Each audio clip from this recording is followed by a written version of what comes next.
Estamos aqui para mais uma aula. Como vocês já sabem, eu sou o professor Elisaldo. Espero que vocês estejam todos bem e vamos lá dar início a mais uma aula. Hoje nós teremos como unidade temática Vida e Evolução. O objeto de conhecimento será o resumo da unidade 1, a vida que a gente não vê. E a habilidade será 04, 05, 06, 07 e 08 do quarto ano de Ciências. A construção de microscópios. O item fundamental para a construção de um microscópio óptico é a lente. Você já deve ter visto lentes em muitos objetos, como óculos e lupas. As lentes são objetos feitos de materiais transparentes que ampliam ou distorcem imagens de um corpo quando olhamos através delas. Esse primeiro aqui vocês conhecem bem, né? Um óculos de grau.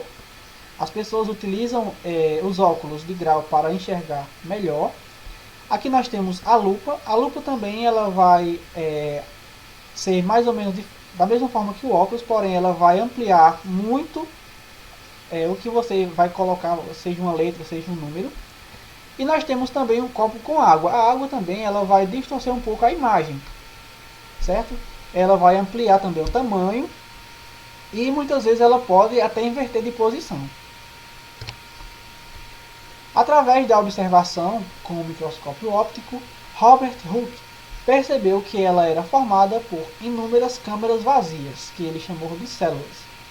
Ele observou também partes vivas das plantas e verificou a presença das mesmas câmaras, só que nesse caso preenchidas por um material gelatinoso, que no caso essas que vocês estão observando. Depois de anos de muitas descobertas, os cientistas chegaram à conclusão que todos os seres vivos são formados por células. Com isso, eles perceberam também que existem os seres pluricelulares, que são formados por várias células, e os seres unicelulares, que são formados de uma única célula. Esse assunto que a gente está vendo aqui, ele é uma revisão dos que a gente já trabalhou nas aulas anteriores, para que assim a gente possa entender mais sobre esse assunto. Só que aqui a gente está trabalhando de maneira resumida. Então, até aqui a gente viu que como os microscópios eles são construídos e é através das lentes dos microscópios é que a gente consegue enxergar aqueles seres minúsculos. E através do microscópio também, os cientistas descobriram que dentro dos seres vivos existem câmaras com seu núcleo preenchido, que é chamado de célula, e que existem seres vivos compostos de várias células e também seres vivos compostos de uma única célula.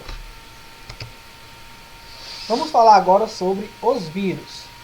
São seres microscópicos, não são formados por células e têm estruturas muito simples.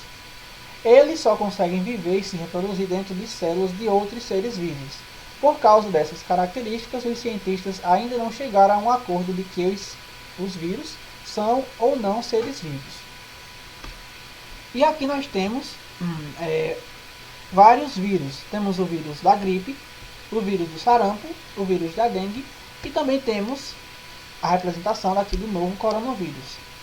E a semelhança entre eles é que todos eles têm uma estrutura parecida. Todos esses vírus eles possuem, são no formato de uma esfera e possuem esses pelinhos. Vamos falar agora sobre as bactérias. São seres vivos microscópicos também, formados de uma única célula. Elas estão entre os menores seres vivos da Terra. Como elas são invisíveis a olho nu, não conseguimos notar a sua presença em nosso meio. E aqui embaixo nós temos alguns exemplos de bactérias. Os benefícios dos vírus e das bactérias. Sim, como nós vimos também nas aulas anteriores, tanto os vírus como as bactérias também trazem benefício à nossa vida.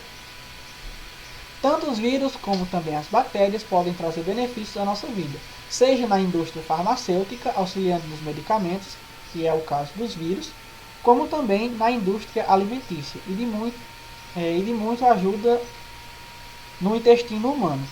No caso das bactérias, ele vai ajudar na digestão de vários alimentos, que nesse caso nós estamos falando das bactérias. Vamos falar agora sobre os fungos. São seres vivos que podem ser formados de uma única célula, como as leveduras, ou por várias células, como os cogumelos. Essas leveduras elas são normalmente utilizadas na fabricação de alimentos, como pães, bolachas e vários outros. E aqui nós temos os cogumelos, que como eu já falei para vocês, muitos deles são venenosos, certo? Porém, existe uma espécie que pode ser utilizada na indústria alimentícia. Vamos falar agora sobre os protozoários.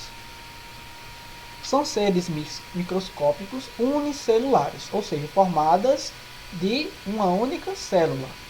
Na maioria dos casos, não produzem o próprio alimento e alimentam-se de outros seres vivos ou de restos deles. Possuem diferentes estruturas de locomoção, como cílios, flagelos e projeções. Podem habitar em diferentes lugares, como no mar, em água doce ou em intestinos de animais como cupins e bois, ajudando-os na digestão dos alimentos, assim como também é o caso das bactérias no intestino humano.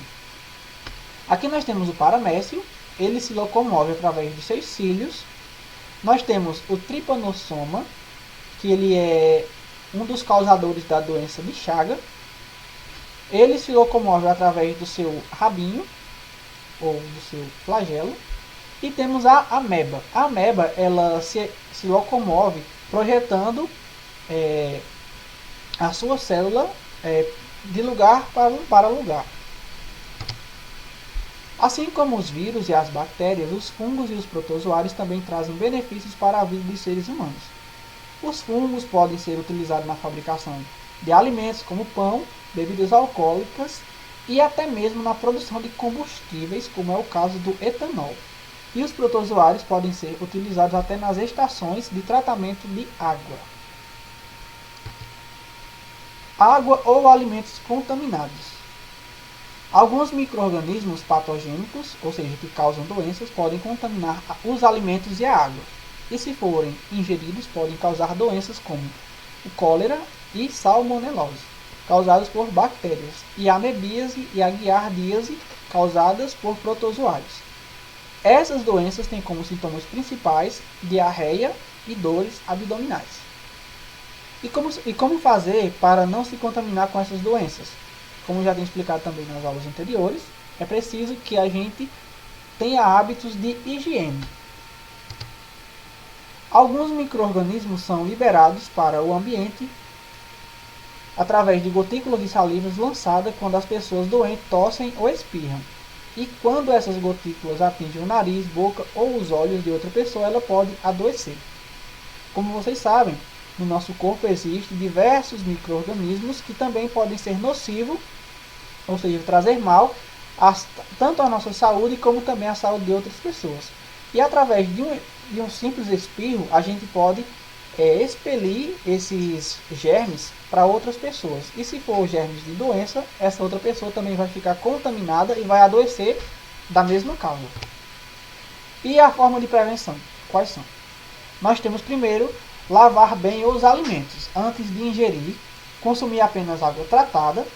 E como nós vimos também na aula anterior, é preciso que, além de ser tratada, essa água esteja filtrada ou fervida, porque ela pode ser contaminada nas tubulações e também nas caixas d'água.